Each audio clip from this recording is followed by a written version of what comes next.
Strong ticket sales over the weekend brought a boost to the box office. Here to tell us if the new round of films opening this weekend will have that same sparkle is Erik, Childress, Vice President of the Chicago Film Critics Association. Of course, I'm playing on Sparkle, which is coming up this weekend. You know how I do. Let's take a look at the movie. What do you think about this film? Will it have traction with audiences? I think it actually definitely could. I think it has a potential to actually kind of be a little bit of a breakout hit. You know, Whitney Houston passed away tragically some months back, and this is sort of the last screen performance for her. So we'll see if people really want to flock out and see if the last part of her legacy that they left. And I think this film could actually open in sort of like the Tyler Perry range, sort of the early 20s. One thing that surprised me about this, Erik, and I'd love to get your commentary, is just that it's opening up on 2,200 screens, where a lot are opening up on 3,000. So how do you overcome those numbers, and why are the numbers so low for this film? Well, it's not a film that has gigantic stars in it, and it's also an African-American themed film. And you look at the Tyler Perry films, and some other films, they tend to only open, sometime around 1,500 to about 2,300 screens.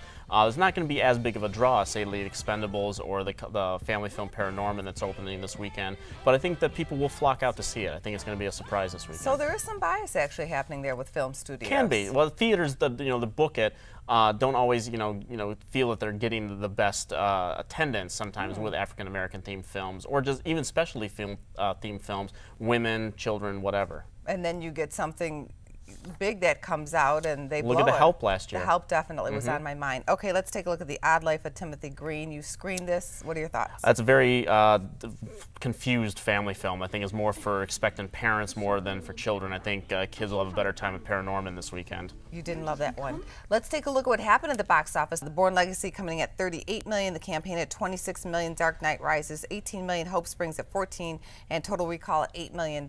So yeah, it was kind of decent numbers, it was kind of a it was a strength in numbers kind of weekend. Bourne, Will Ferrell, and Meryl Streep all opened.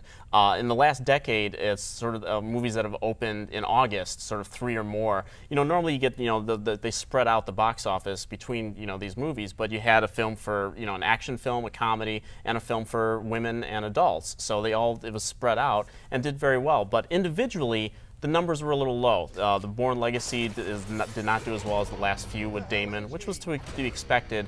But if word of mouth is not great, it might not even hit the $125 million that the Bourne Identity did back in 2002.